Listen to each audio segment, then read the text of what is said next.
We're going to keep working on writing equations in standard form with the given information, so for the line described. We want an equation for a line that passes through the given points. So we've seen this in a video before.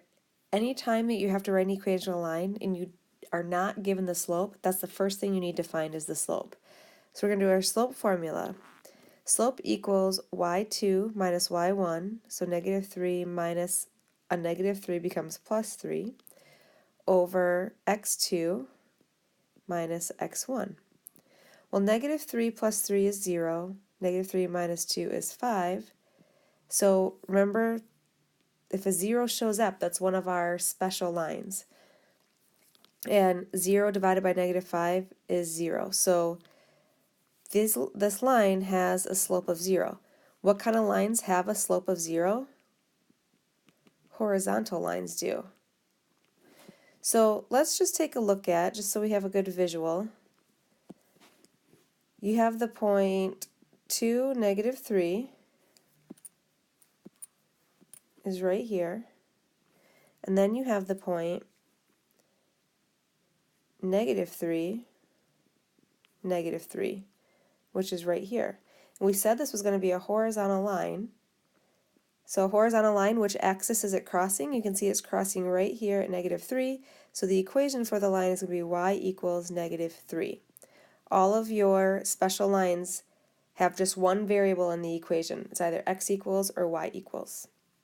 Another thing to note on this one, take a look at the y values. First of all, they're the same, which tells us that 0 is going to show up in our slope, and it's the y values that are negative 3, so y equals negative 3. On this line, every single y value is a negative 3. You can see it's 3 down anywhere that you go from the x-axis.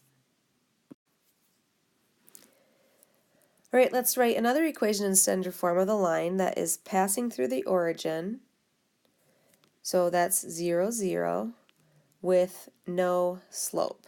So no slope is the same thing as undefined slope. So which kind of lines have undefined slopes?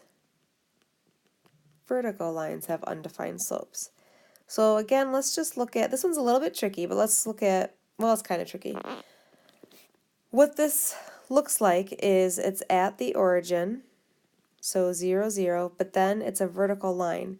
And I've told you before that you don't want to draw the horizontal or vertical line that covers the axis. This is the one exception, so it's good that it's showing up in our notes.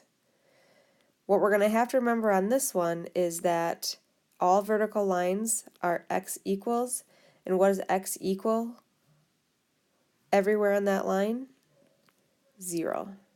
So our equation is x equals 0.